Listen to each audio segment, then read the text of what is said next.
People who desire wealth usually actually want one of two things,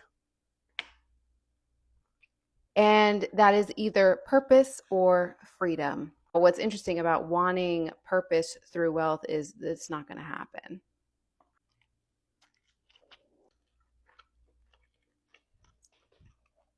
Oh my God.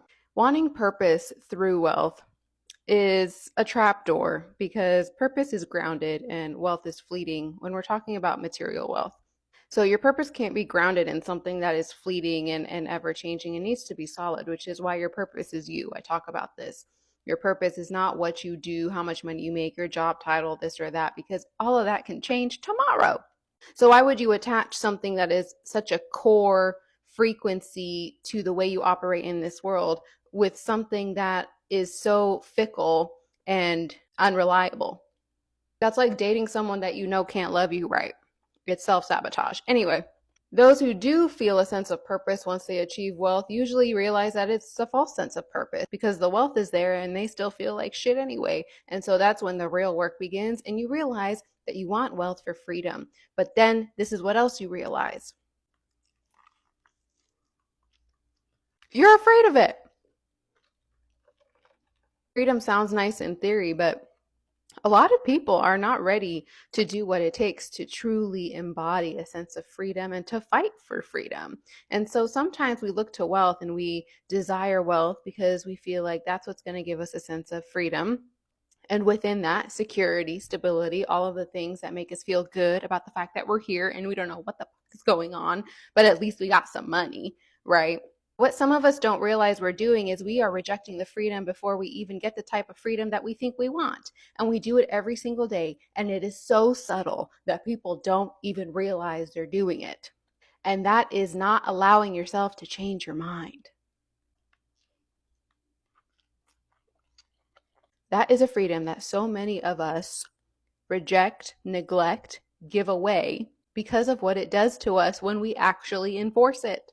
You do this with your friends, you do this with your family, the people you grew up with, the people who've known you forever. All of a sudden, you change your mind about something that alters your identity in some way or your habits or your behavior. You don't want to party anymore. You don't want to drink as much. You don't want to go to these places. You don't want to talk about that kind of stuff. Or you do want to talk about this kind of stuff.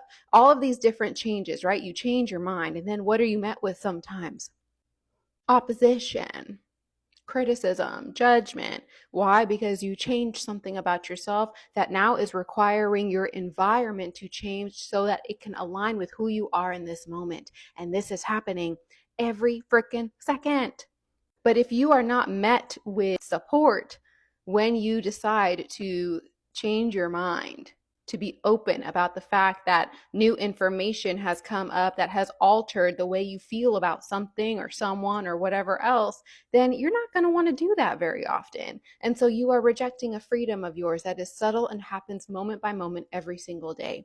And when you do that, you're telling your body that it's not safe to be free to do something that is true to you, but may make other people feel away.